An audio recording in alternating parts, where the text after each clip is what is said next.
Good afternoon and welcome back to the channel. So in one of my previous videos, the 5 things I hate about the Royal Enfield Himalayan, I mentioned that the screen was a massive issue for me, and some of you may or may have not figured out that the modification that I hinted at a couple of weeks ago is going to be the changing of the screen. So I've ordered a brand new screen from Hitchcock's, which is a little bit smaller than this. It's still tinted. It cost me £82, I believe, including shipping, which I think is actually quite a lot of money. However, it is a sacrifice I'm willing to make, just to see if we can get an improvement with the wind noise, not just for recording, but it's really quite annoying. The wind noise inside this helmet is quite bad, so I'll stop talking, let you hear the wind noise at 40 miles an hour without the screen, or with the original screen, shall I say. Just take her up to 50.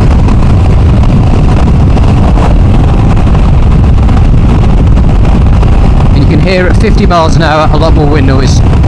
So we'll go back home, fit the screen, we'll come back out with the shorter screen on and see how much difference it actually makes.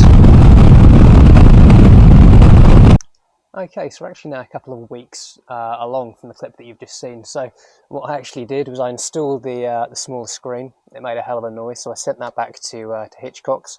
I tried it without the screen entirely, it was even worse. So what Hitchcock's have kindly done for me is they've sent me a taller screen, which I'm going to fit today. It's about £20 more, and hopefully should solve those buffeting issues that we've got. So the new screen's about 6 centimetres longer. I'll just grab that and show you.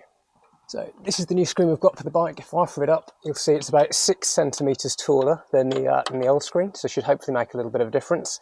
And installation on this is really, really easy. So there's 2 screws on either side, which I'll give you a close-up on in a second. All you need to do is take them off, put the new screen on, and she should be good to go. So they're the 2 screws. I was on about 2 on that side, and obviously 2 on the other side. The only thing you need to be ever so slightly careful of is behind the screws. There's just a little black plastic washer there. Just be careful to make sure that you fit that with the new screen, and you'll be good to go.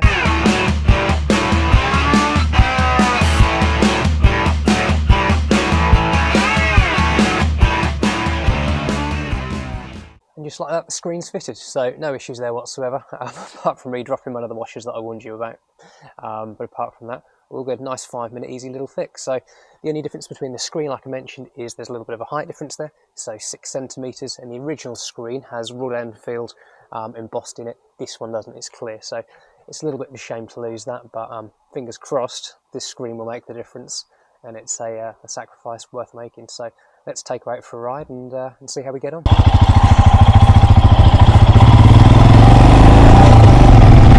Okay, so I've been out and about on the bike for the best part of an hour now, just getting a bit of a feel for the screen. And to begin with, it was quite difficult to tell if there's any difference, because I've waited a couple of weeks to fit the screen. You know, the wind conditions are a lot different today. It's actually a lot windier than it was when I filmed that initial clip you saw at the start of the video. But we're doing 50 miles an hour here now, and I do feel as though the buffeting is less than it was previously. So for me, it's a tentative thumbs up.